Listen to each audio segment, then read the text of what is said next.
Bonjour à tous, c'est Romain de la chaîne YouTube Gagner de l'argent et la liberté et du blog du même nom. Donc ravi d'être avec vous aujourd'hui dans cette vidéo. Donc vous pouvez vous abonner à ma chaîne et puis également cliquer sur la cloche des notifications et aller consulter mon blog, ma page Facebook, Twitter ou Instagram.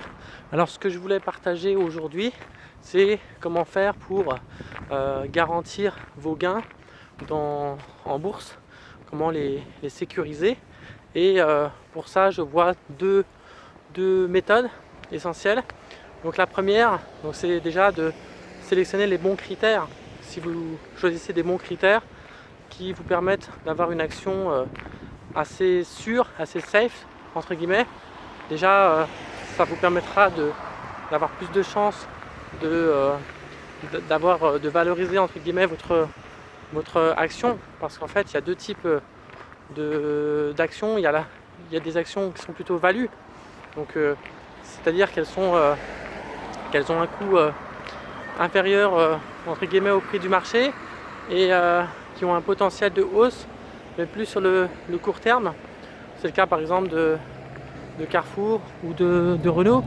Donc moi c'est ce que j'ai fait, c'est-à-dire que si vous avez consulté mes vidéos précédentes, j'avais mis de l'argent sur Renault parce que j'avais vu que ça augmentait pas mal, et puis à un moment donné ça a commencé à rebaisser, donc du coup je suis sorti de cette action, je l'ai revendue. Ça m'a permis quand même de gagner de l'argent. J'ai dû gagner je sais plus, quelque chose comme 380 €. Et puis après j'ai remis pendant 1 ou 2 jours sur le Crédit Agricole et j'ai tout revendu et j'ai remis sur Carrefour, parce que j'ai vu que Carrefour pareil ça augmentait pas mal. Et grâce à Carrefour, j'ai gagné à peu près 450 €. Donc au final, je m'en tire avec 800 € sur un mois de gain à peu près en bourse. Mais après, c'est vrai que ce sont des actions value, donc qui sont plus valables sur le court terme que sur le long terme. Et je dirais que comment j'ai fait pour réussir justement à sortir à temps, eh bien c'est grâce en fait au seuil de déclenchement. Donc c'est quoi le seuil de déclenchement? C'est le fait de choisir un montant en deçà duquel l'action ne peut pas descendre. C'est-à-dire que, admettons, vous avez une action qui est à 50 €, donc après elle augmente, etc. Et puis après vous vous apercevez que elle va peut-être pas continuer d'augmenter encore éternellement. Donc elle est par exemple à 55. Vous dites ok, pour sécuriser mes gains, je vais mettre un seuil de déclenchement par exemple à 54 €. Comme ça, si jamais ça descend en deçà, en dessous de 54 €, là, eh bien, je pourrais récupérer mon action, les montants que j'ai mis au départ sur cette action, plus les gains qui auront été générés par sa valorisation. Donc ça, c'est quelque chose qui est intéressant et que vous devez utiliser, et en plus de la sélection des bons critères. Donc après, bien sûr, il y a les actions value, mais il y a les actions de croissance, sociétés de croissance. Donc ce sont celles qui ont des bons critères à respecter, notamment un niveau de capitalisation important, une marge d'exploitation avant impôt aussi assez élevé, qui est de plus de 20%. De plus de 20%, c'est le mieux effectivement, avec aussi un cours sur actif net supérieur à 4, c'est l'idéal, avec aussi un niveau de dividende assez élevé et qui augmente chaque année au moins sur 3 ans, et puis avec un résultat net aussi important, ainsi qu'un niveau de PER. Le PER, c'est le ratio cours sur bénéfice, qui est entre 3 et 14. Il ne faut pas qu'il soit trop élevé, il ne faut pas qu'il soit trop bas non plus. Donc il faut essayer de regarder tous ces critères là. Donc moi, ce que je regarde dans l'ordre prioritairement, c'est le niveau de capitalisation, la marge d'exploitation avant impôt et le cours sur actif net, ainsi que le résultat net. Après, je regarde le PER aussi, et puis d'autres critères par la suite. Mais ça aussi, c'est ce qui va vous permettre de sécuriser au maximum vos actions et de garantir que vous allez pouvoir gagner de l'argent en bourse grâce à ça. Donc moi je dirais qu'aujourd'hui, je vois plus trop l'intérêt de forcément mettre beaucoup d'argent sur le PEA, le plan d'épargne action, même si c'est intéressant au niveau fiscal. Mais c'est vrai que quand on regarde un petit peu les critères et les sociétés, eh bien il y a très peu de critères, très peu de sociétés finalement qui ont vraiment des critères intéressants, même si on regarde Kering, Sanofi ou LVMH, des sociétés comme ça, eh bien c'est pas forcément très avantageux, ou alors vous allez payer une action très chère avec un potentiel de gain qui n'est pas forcément énorme, tandis que sur un compte titre c'est beaucoup plus intéressant, il y a beaucoup plus d'actions de croissance qui peuvent vous permettre de générer de l'argent de façon régulière et quotidienne.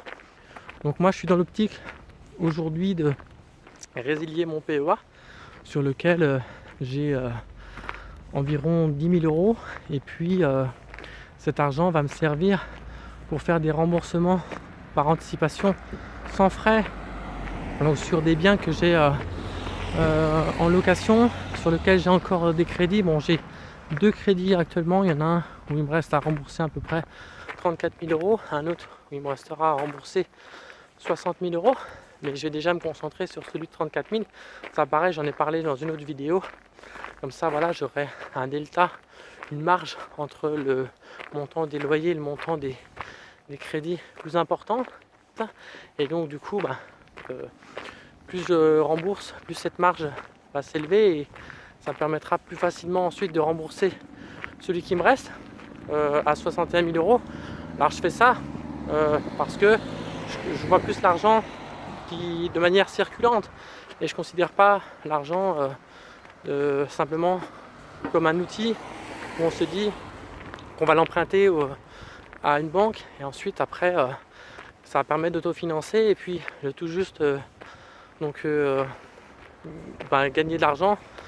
Après moi c'est pas dans mon optique, j'ai plus l'envie de me créer des actifs qui me rapportent de l'argent rapidement. Aujourd'hui je dirais qu'en dehors de mon revenu du travail, j'arrive à générer à peu près 1 200 euros par mois de revenus immobiliers. Bien sûr, je ne compte pas les revenus en bourse, puisque bien sûr c'est plus variable et il y a d'autres paramètres qui entrent en ligne de compte. Mais après, je vais me concentrer sur le compte titre. Une fois que j'aurai bien remboursé mes prêts, je vais me concentrer prioritairement sur mon compte titre. Bon, je mets déjà de l'argent dessus parce que je fais je vise sur des paris sportifs où je gagne régulièrement de l'argent par mois grâce à ça, hein. Je vous invite d'ailleurs à consulter mes 2 ou 3 vidéos que j'ai pu faire sur ce sujet là, parce que je considère que la bourse c'est beaucoup plus intéressant que l'immobilier. Je vous ferai une vidéo aussi par rapport à ça, mais voilà, c'est ce que je voulais vous dire aujourd'hui. Les 2 manières de garantir des gains en bourse, c'est déjà celui de sélectionner, de choisir des bons critères et donc des bonnes entreprises, et de rentrer aussi quand il faut, c'est le mieux, hein, puisque ça vous permet d'avoir un montant de rendement plus important par rapport aux dividendes. C'est-à-dire que l'action, si elle est plus basse, alors que le niveau de dividende, lui, il est identique, forcément vous aurez un meilleur rendement. Et puis après, bien sûr, les bons critères font que vos actions vont se valoriser dans le temps de façon régulière. Et le deuxième critère, celui de garantir ça avec aussi le seuil de déclenchement. Quand vous avez des gains importants, pour les garantir, pour éviter de tout reperdre ce que vous avez gagné, il vaut mieux effectivement placer un seuil de déclenchement. Comme ça, eh bien, si jamais ça passe en dessous, c'est revendu, mais au moins vous conservez vos gains. Et après, rien ne vous empêche, c'est ça l'avantage aussi de la bourse, de replacer de l'argent sur la même action, si jamais vous voyez que ça augmente de nouveau et que